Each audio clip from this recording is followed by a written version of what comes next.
إن الحمد لله نحمده ونستعينه ونستغفره ونعوذ بالله من شرور أنفسنا ومن سيئات أعمالنا من يهده الله فلا مضل له ومن يضلله فلا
مثالیں دے کے آپ کو سمجھائیں گے اور اپنا عقیدہ کر کے اس مسجد سے اس جامعہ سے نکلیے گا کہ دنیا ادھر کی ادھر ہو جائے، لیکن میرا ایمان یہ ہونا چاہیے کہ میرے محمد کی زبان سے جو بھی نکلتا ہے حق نکلتا ہے۔ انشاءاللہ دنیا کا کوئی فتنہ آپ کو گرا نہیں سکتا۔ جواب نہیں بھی بن پائے گا آپ کے پاس، لیکن اگر یہ بات دل میں مضبوط ہو گئی تو آپ کو اپنی سموں سے، اپنے قدموں سے کوئی ہلا نہیں سکتا۔ جیسے چاہے عقلی دلائل لے کے آئے، جیسے چاہے وہ ادھر ادھر کی مار کے کہے کہ حدیث نہیں ہے، سنت نہیں ہے، فلاں و فلاں، جب یہ عقیدہ آپ کے دلوں میں بیٹھ گیا کہ میرے محمد صلی اللہ علیہ وسلم کی زبان سے جو بھی نکلتا ہے حق نکلتا ہے، اور یہ کیسے نہ کروں میں، کیونکہ اللہ سبحانہ و تعالیٰ فرما رہے ہیں کہ میرا نبی اپنی طرف سے تو بولتا ہی نہیں، ہم اس کو وحی کرتے ہیں اور یہ اس وحی کو اپنی زبان سے لوگوں کے سامنے بیان کر دیتا ہے۔ تو اللہ کی وحی کو جو حق نہ سمجھے، اللہ کی وحی کو جو سچ نہ سمجھے اور اس کے اندر شک کرے اور پھر کہے کہ میں مسلمان ہوں، تو پھر اسے اپنا محاسبہ کرنا چاہیے۔ اس لیے یہ موضوع بیان کرنے کا مقصد یہی ہے کہ آپ اپنی عقائد اس معاملہ کے اندر یہ حدیث کی حجت ہے، اس میں انشاءاللہ بعد میں گفتگو کریں گے کہ میرے نبی کی زبان سے جو بھی نکلتا ہے حق نکلتا ہے۔ محمد رسول اللہ صلی اللہ علیہ وسلم نے ایک خط لکھا، سیدنا عبداللہ ابن حذافہ رضی اللہ تعالیٰ اس خط کو لے کر کے جانے والے تھے۔ اس خط میں لکھا تھا کہ یہ خط اللہ کے نام سے میں شروع کرتا ہوں اور یہ خط محمد بن عبداللہ کی طرف سے ہے۔ میں تمہیں اللہ کے دین، اللہ کی توحید کی دعوت دیتا ہوں اور اپنی نبوت کو تسلیم کرنے کی دعوت دیتا ہوں۔ تم ایمان لاؤ، امن پاؤ گے، اگر ایمان نہیں لاؤ گے تو ہمارے گھوڑوں کی ٹاپیں تمہاری سلطنت کو رون کے رکھ دیں گے۔ اللہ اکبر، اس قدر دلیرانہ خط، اور بھیج کسے رہے ہیں؟ ایران کا بادشاہ جسے کسرا کہا جاتا تھا، وقت کی دو بڑی سپر پاور تھی، ایک کیسر اور ایک کسرا۔ یہ ایران کا بادشاہ خسرو پرویز، اس کے نام خط لکھ دیا اور لے کر جانے والوں پہ قربان جاؤ۔ یہ نہیں سوچا کہ اللہ کے نبی خسرو بڑا ظالم ہے، مار دے گا، کاٹ دے گا، بس سمینا وعدانا۔ یہ عقیدہ صحابہ کا بھی تھا اور انشاءاللہ ہمارا بھی ہے انشاءاللہ۔ خط لے کے پہنچ گیا سیدنا عبداللہ ابن حذافہ رضی اللہ تعالیٰ، جا کر کے خسرو کے سامنے کھڑے ہو کے سارے کا سارا خط سنا دیا۔ خسرو پرویز جلال میں آیا، غصے سے کانپنے لگا۔ عبداللہ ابن حذافہ اپنا کام کر کے وہاں سے نکل گئے۔ آرڈر شروع کیا، کہتا ہے گورنر، یمن کا گورنر، بازام کو آرڈر جاری کرو کہ وہ حجاز مقدس پہ جائے اور وہاں ایک شخص ہے جس کا نام ہے محمد صلی اللہ علیہ وسلم، اسے جا کے اریسٹ کر لے، گرفتار کر لے۔ اس کی جرأت کیسے ہوئی مجھے یہ بات کرنے کی؟ اللہ اکبر، قربان جاؤں نبی علیہ السلام کے قدموں کی خاک پہ۔ اس قدر دلیر تھے، اس قدر کہ پتہ ہے میرے پاس چند صحابہ ہیں، چند 100 صحابہ ہیں، تھوڑے سے گھوڑے ہیں، اور للکار رہے ہیں خسرو پرویز کو کہ اگر تم میرے اللہ کی توحید پہ ایمان نہیں لائے گا، مجھے محمد رسول اللہ نہیں مانے گا، تو ہمارے گھوڑوں کی ٹاپیں تمہاری سلطنت کو روک کے رکھے۔ اللہ، یمن کا گورنر اپنے دو بڑے جنرل بھیجتا، دونوں پیش ہوئے جناب محمد رسول اللہ صلی اللہ علیہ وسلم، کہتے ہیں آپ کو گرفتار کرنے آئے، وجہ کیا ہے؟ آپ نے خسرو پرویز کو للکارا، آپ کو عہد کریں گے، کائنات کے حبیب محمد رسول اللہ صلی اللہ علیہ وسلم نے فرمایا جاؤ آج آرام کرو، کل بات ہوگی۔ سفیر تھے، آرام کیا، دوسرے دن پھر پیش ہوئے، کائنات کے حبیب محمد رسول اللہ صلی اللہ علیہ وسلم جلال میں آ گئے، فرمایا کون خسرو پرویز، کیسا بادشاہ، کیسا کسرا، جاؤ اللہ نے اس کو تباہ و برباد کر دیا ہے۔ اللہ اکبر، اللہ نے اس کے بیٹے کے ہاتھ سے ہی اس کا قتل کروا دیا۔ وہ سن کے حیران ہو، کہتے ہیں کہاں ایران، کہاں پہ یہ حجاز کی سرزمین، یہاں پہ بیٹھ کے اتنا بڑا دعویٰ۔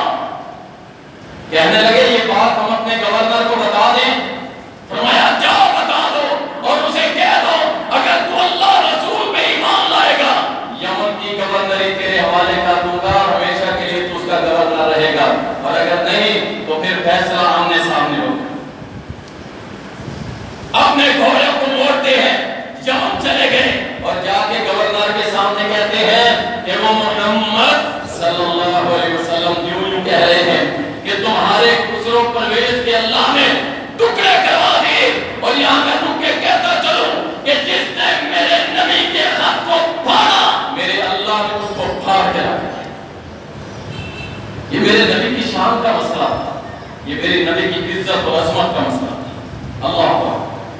گورنر یمن کا کہتا ہے اگر یہ سچ ہوا تو میں قسم اٹھاتا ہوں میں اور سارے یمنی مسلمان ہو جائیں گے، اور اگر یہ جھوٹ نکلا تو پھر یہ محمد دیکھ لے گا کہ میں اس کے ساتھ کیسا معاملہ کرتا ہوں۔ چند دن گزرے، ایک خط لے کر کے آنے والا آیا، کہتا ہے خسرو پرویز مارا گیا، اس کا بیٹا شیربیہ جو ہے اس نے سلطنت سنبھال لی ہے، اور خط بھیجا ہے کہ میرے ہاتھ میں بیعت کر لو۔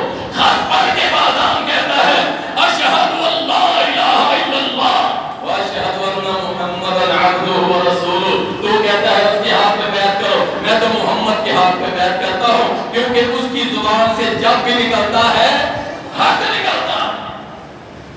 صلی اللہ علیہ وسلم۔